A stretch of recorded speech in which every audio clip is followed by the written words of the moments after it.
Manajemen pemasaran adalah proses perencanaan, pelaksanaan, dan pengendalian kegiatan pemasaran yang dilakukan oleh seorang manajer untuk mencapai tujuan bisnis seperti meningkatkan penjualan, menarik pelanggan, dan membangun merek, sehingga dapat memaksimumkan kepuasan konsumen melalui berbagai pelayanan yang diinginkan nasabah. Konsep pemasaran modern berbaur pemasaran atau marketing mix merupakan kombinasi beberapa elemen bauran pemasaran yang memperoleh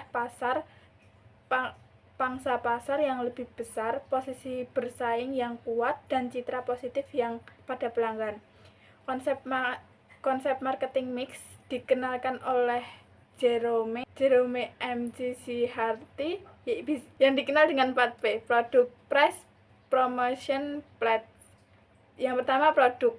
Produk adalah segala sesuatu yang dapat ditawarkan ke pasar untuk menarik perhatian pembelian, pemakaian, dan konsumen yang dapat memuaskan keinginan atau kebutuhan. Produk mencakup objek fisik, pelayanan orang, tempat, organisasi, dan gagasan. Yang kedua, price atau harga. Harga adalah nilai yang harus dibayar konsumen untuk mendapatkan produk.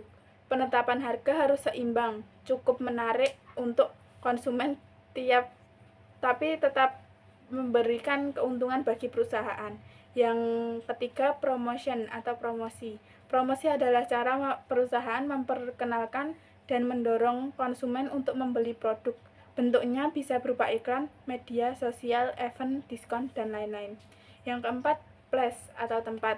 Tempat adalah lokasi yang digunakan untuk melakukan transaksi jual beli. Tempat yang strategis dan mudah diakses oleh konsumen sehingga sangat penting terutama dalam bisnis konvensional. Dalam era digital, tempat juga dapat berarti marketplace atau website atau toko online. Selanjutnya ada 7M, konsep pemasaran. Yang pertama, mission atau misi. Apa tujuan utama dari pemasaran?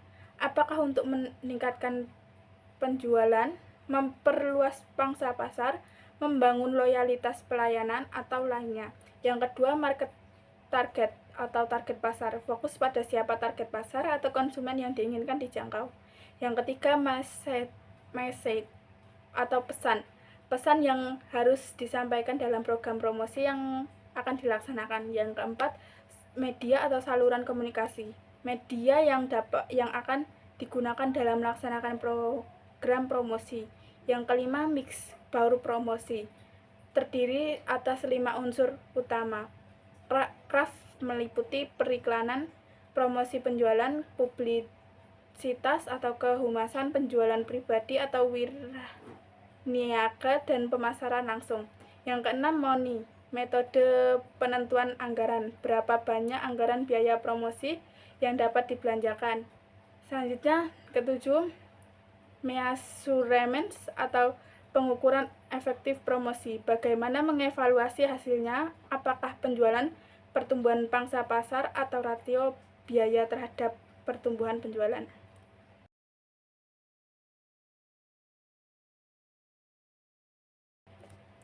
Manajemen dana bank syariah.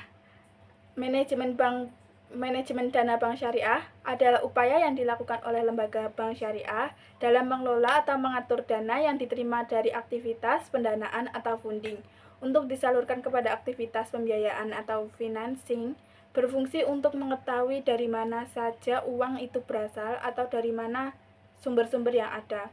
Sumber-sumber dana bank syariah yaitu: yang pertama, modal, berasal dari pemilik bank dan investor. Yang kedua, titipan wadiah, dana masyarakat yang ditetapkan ke bank dengan akad wadiah. Yang ketiga, investasi mudharabah, yaitu investasi deposito dan giro dengan akad mudharabah. Yang keempat, investasi khusus atau mudharabah muqayyadah. Terdapat ketentuan-ketentuan tertentu sehingga akad investasi yang bersifat meningkat. Tujuan mengelola dana bank syariah untuk mencapai tingkat profit yang cukup dan meminimalisir resiko serendah-rendahnya, menjaga kepercayaan masyarakat dengan membuat posisi likuiditas tetap aman, alokasi penggunaan dana dibagi dengan earning asset dan non-earning asset. Yang pertama, aktivitas yang menghasilkan atau earning asset meliputi pembiayaan berdasarkan prinsip bagi hasil mudharabah, pembiayaan berdasarkan prinsip penyertaan atau musyarakah, pembiayaan yang berdasarkan prinsip sewa menyewa atau ijarah, pembiayaan berdasarkan prinsip jual beli atau al-bai, surat berharga dan investasi lainnya. Yang kedua, aktivitas yang tidak menghasilkan atau non-earning asset meliputi aktivitas tunai atau cash asset, pinjaman atau kred, penamanan dalam aktivitas tetap, sumber pendapatan dana bank syariah berasal dari bagi hasil dari akad pembiayaan mudharabah dan musyarakah, keuntungan yang dapat dari jual beli hasil sewa menyewa, dari kontrak ijarah dan ijarah, mutahiyah, pitamili, fee, dan biaya administrasi lainnya dari bank syariah, fee atau fee based income.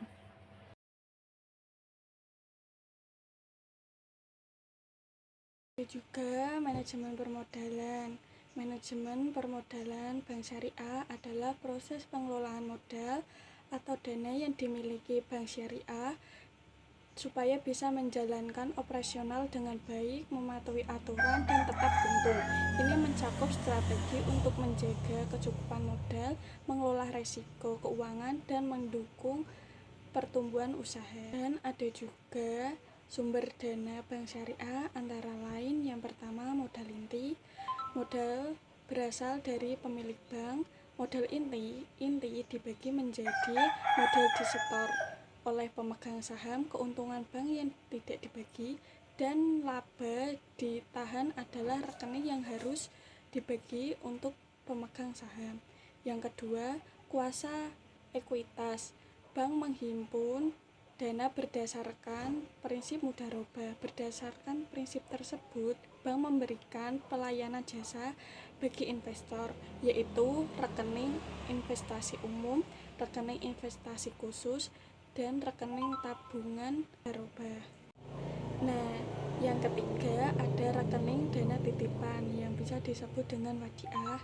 Wadiah adalah dana titipan pihak ketiga yang disimpan di bank. Ada dua macam rekening, griyo wadiah dan tabungan wadiah. Nah, ada juga fungsi modal. Yang pertama, penopang likuiditas, memastikan bank dapat memenuhi kewajiban finansialnya. Yang kedua, pinjaman terhadap risiko, adalah melindungi bank dari kerugian yang mungkin akan terjadi, kesalahan operasional atau penurunan kualitas aset yang dimiliki bank tersebut.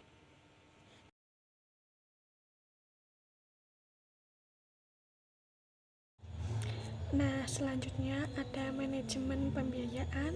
Manajemen pembiayaan pada bank syariah merupakan fasilitas produk yang disalurkan oleh bank syariah kepada nasabah sebagai dana pendukung kegiatan usaha nasabah dengan berprinsip syariah yang didasari oleh larangan agama Islam untuk meminjamkan dengan mengharapkan keuntungan berupa bunga. Selanjutnya ada fungsi pembiayaan yang disalurkan oleh bank syariah antara lain yang pertama adalah memberikan solusi kepada nasabah yang membutuhkan dana untuk kegiatan usaha atau investasi. Yang kedua, memfasilitasi nasabah untuk memperoleh dana yang dibutuhkan dengan cara yang sesuai dengan prinsip-prinsip syariah. Memperkuat sektor keuangan syariah di Indonesia dan meningkatkan daya saing pasar. Akad yang digunakan antara lain ada dua. Yang pertama, akad tabaru dan akad tijaroh.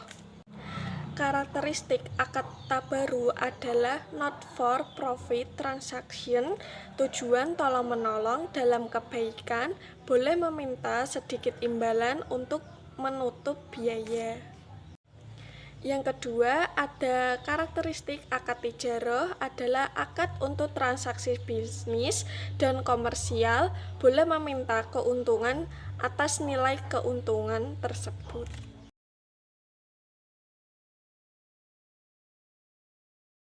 Bunga bagi hasil dan margin.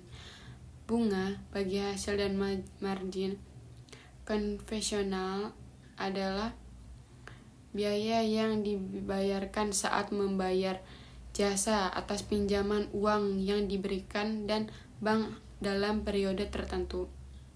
Bagi hasil pada bank syariah adalah suatu sistem yang meliputi data cara pembagian hasil dan antara penyelidik bank dan pengelola dana. Margin pada bank konvensional adalah bunga bersih perbankan yang diperoleh dari selisih bunga simpan dengan bunga kredit setelah dipotong biaya operasional terus melorot sepanjang tahun perjalanan. Margin pada bank syariah adalah keuntungan yang diinginkan oleh bank dan disepakati oleh pihak lain. Nilainya tidak berubah selama masa kontrak perjanjian yang disepakati. Perbedaan bunga dan bagi hasil pada bank konvensional dan bank syariah.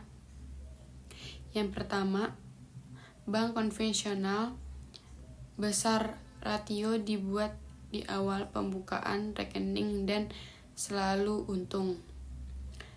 Yang kedua, ada perhitungan berdasarkan pada jumlah pokok dana yang disimpan nasabah bank. Yang ketiga, masih ada pengaruh dari suku bunga BI terutama pada produk pinjam.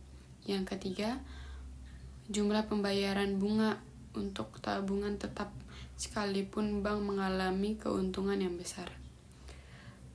Dan yang untuk bank syariah, yang pertama, besar rasio berdasarkan pada jumlah keuntungan yang diperoleh. Yang kedua, besar rasio disepakati pada awal akad dibuat yang dipedoman kemungkinan untung dan rugi. Rasio tidak akan berubah selama akad berlaku kecuali ada kesepakatan melakukan akad ulang dan berubah rasio. Yang terakhir, laba besar yang diperoleh digunakan pada keuntungan yang diperoleh pihak bank. Perbedaan margin bunga dan margin keuntungan. Margin bunga adalah margin bunga terjadi dalam transaksi pinjam.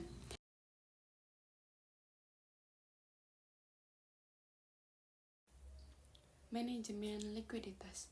Likuiditas program pengendalian dari alat likuid yang mudah digunakan memenuhi kewajiban bank yang segera harus dibayar.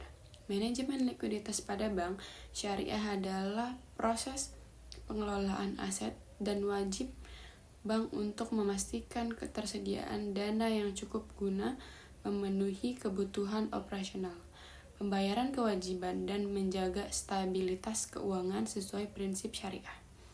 Instrumen-instrumen likuiditas bank syariah.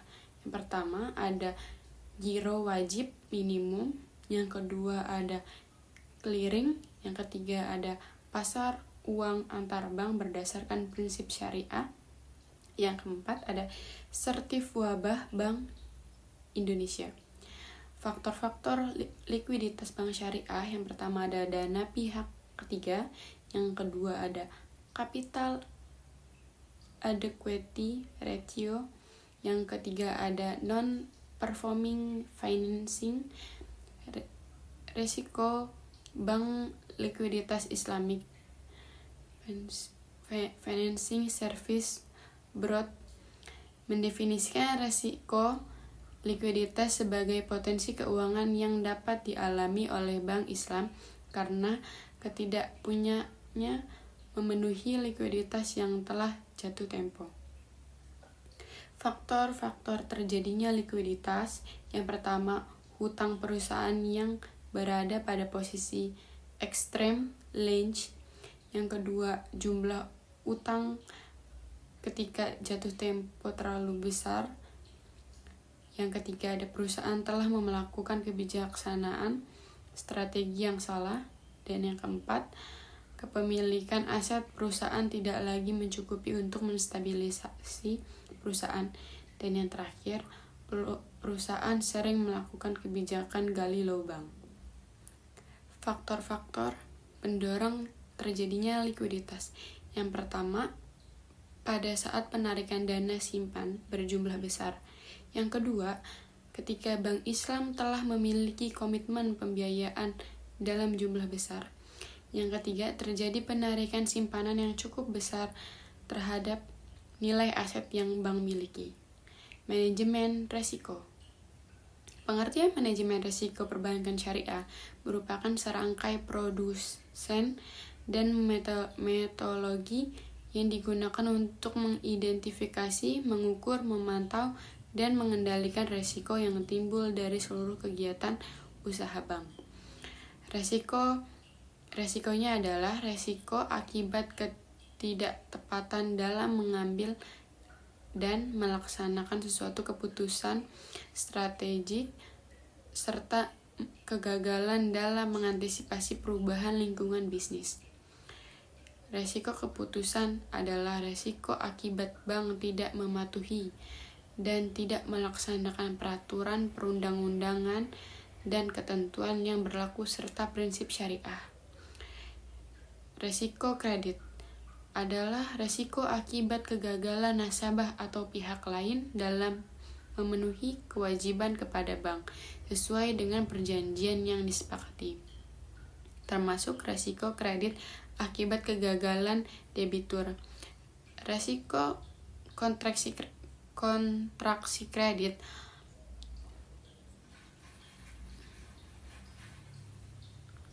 resiko pasar adalah resiko pada posisi neraca dan rekening administrasi akibat perubahan harga pasar. Antara lain, resiko berupa perubahan nilai dari aset yang dapat diperdagangkan dan disewakan.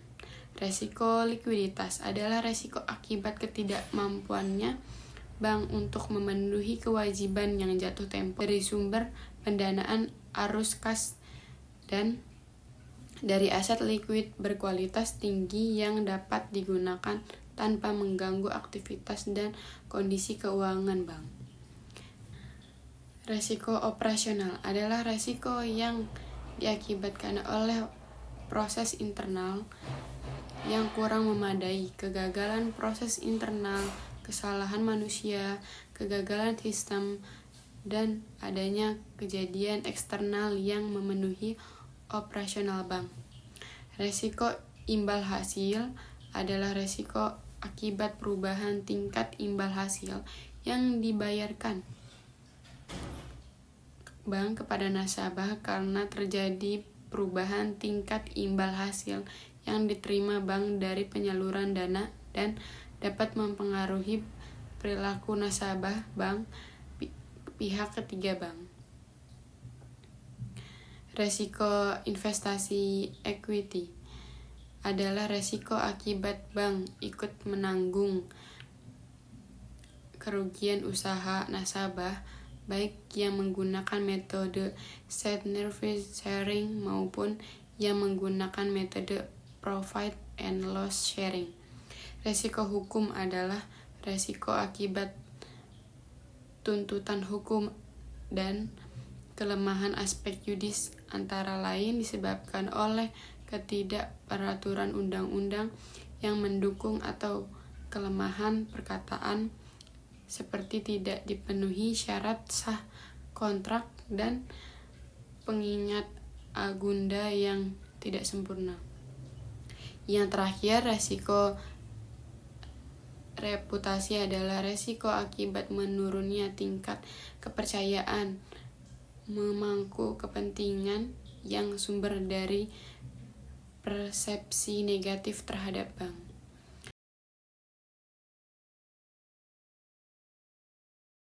Selanjutnya adalah manajemen risiko. Manajemen risiko adalah proses sistematis untuk mengidentifikasi, menganalisis, dan merespon risiko yang dapat mempengaruhi pencapaian tujuan suatu organisasi.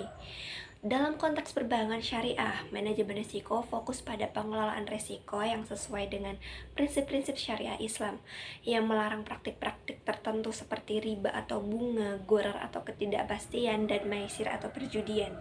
Untuk tujuan manajemen risiko yaitu menyetujui kepatuhan terhadap prinsip syariah, mengelola risiko keuangan, meningkatkan stabilitas sistem keuangan, melindungi aset bank, meningkatkan kinerja operasional, dan membangun kepercayaan nasabah.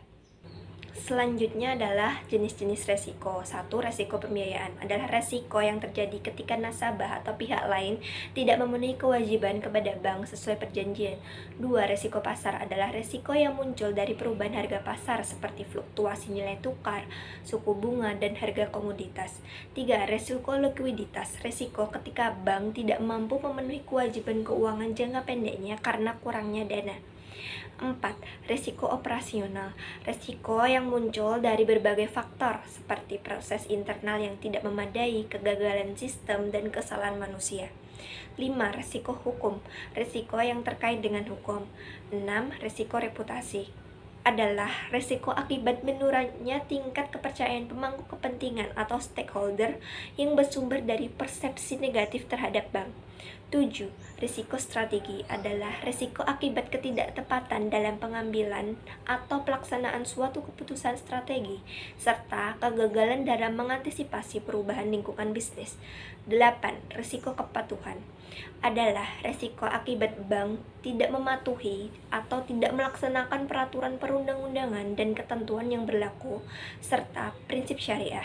9. Risiko imbal hasil adalah risiko akibat perubahan tingkat imbal hasil yang dibayarkan bank kepada nasabah karena terjadi perubahan tingkat imbal hasil yang diterima bank dari penyaluran dana yang dapat mempengaruhi perilaku nasabah dana pihak ketiga bank.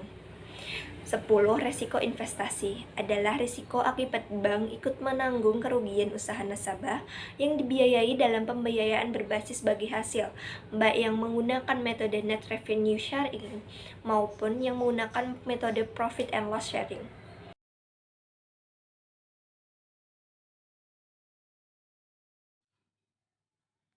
Studi kasus, Bapak Ari memiliki deposito mudharabah di Bank Kita Syariah dengan saldo 25 juta.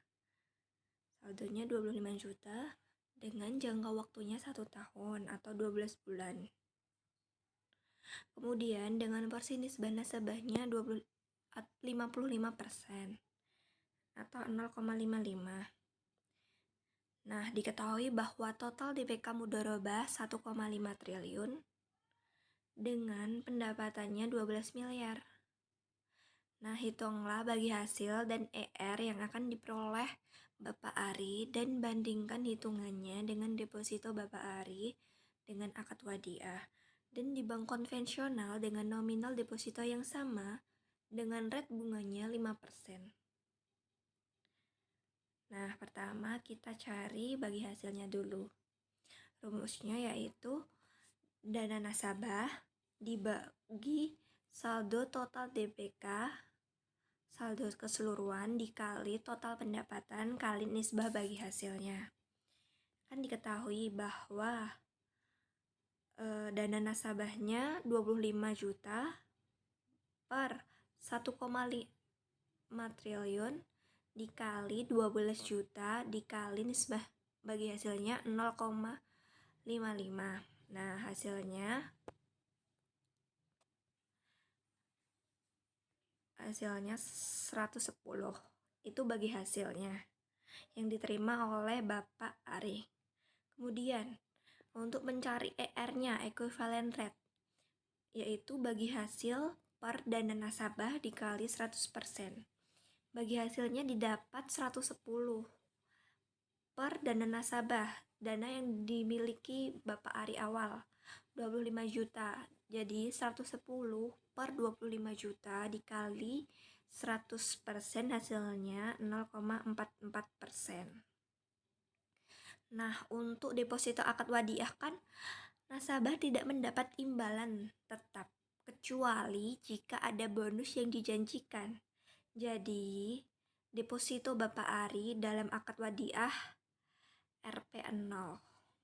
Kemudian, untuk deposito bank konvensional dengan bunganya 5%. Jadi kita hitung saldo nasabah dikali bunga per jangka waktunya. Jadi 25 juta kali bunga 0,05 per 12 hasilnya 104. Jadi perbandingannya dapat disimpulkan untuk skema mudharabah pendapatannya per tahun 110. Kemudian equivalent rate-nya 0,44%. Untuk wadiah itu RPN 0 dan ER-nya 0. Kemudian untuk skema konvensional, bank konvensional didapat pendapatannya per tahun 104.000 dan ER-nya 5%. Cukup sekian, semoga bisa dipahami.